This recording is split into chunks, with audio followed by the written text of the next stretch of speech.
एक बड़ी खबर आ रही है महाराष्ट्र में लोकसभा चुनाव को लेकर। आपको बता दें कि महाराष्ट्र के मुख्यमंत्री और शिवसेना प्रमुख एकनाथ शिंदे ने ठाणे और कल्याण लोकसभा क्षेत्र से अपने उम्मीदवारों के नाम का ऐलान किया है। सीएम शिंदे ने कल्याण से अपने बेटे श्रीकांत शिंदे और ठाणे लोकसभा क्षेत्र से अपने सबसे करीबी माने जाने वाले और ठाणे महानगर पालिका के पूर्व महापौर नरेश मस्के को टिकट दिया है। आपको बता दें कि कल्याण और ठाणे लोकसभा क्षेत्र में 20 मई 2024 को मतदान होना है और यहां पर सीधी लड़ाई जो है महायुति बनाम महाविकास आघाड़ी की है, जहां एक तरफ कल्याण लोकसभा क्षेत्र से श्रीकांत शिंदे उम्मीदवार है तो दूसरी तरफ महाविकास आघाड़ी उद्धव ठाकरे गुट ने यहां से वैशाली दरेकर को अपना उम्मीदवार चुना है। लगातार जिस तरह से बात करें तो कल्याण लोकसभा क्षेत्र में और ठाणे लोकसभा क्षेत्र में उम्मीदवारों के लेकर नाम को लेकर काफी चर्चाएं चल रही थी। हालांकि अब उस पे महाराष्ट्र के मुख्यमंत्री एकनाथ शिंदे ने विराम लगा दिया है। मला वाटतं मी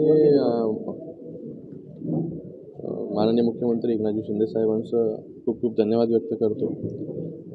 सगळ्या महायुतीच्या सर्वच्या सर्व जे नेते आहेत, माननीय देवेंद्रजी फडणवीस साहेब असतील, अजितदादा असतील, या सगळ्यांचंही खूप खूप धन्यवाद व्यक्त करतो की पुन्हा एकदा जे आहे की तिसऱ्यांदा या कल्याण लोकसभेमधून जे आहे हे अधिकृतरित्या घोषणा जी आहे ती आज झालेली आहे। आज ठाणे असेल किंवा कल्याण असेल, या दोन्ही जागेची घोषणा झालेली आहे आणि या दोन्ही जागा ज्या आहेत महायुतीच्या, मी असेल किंवा नरेशजी मस्के असतील, नरेशजी मस्के एक कार्यकर्ता महानगरपालिकेमधून त्यांची सुरुवात झाली।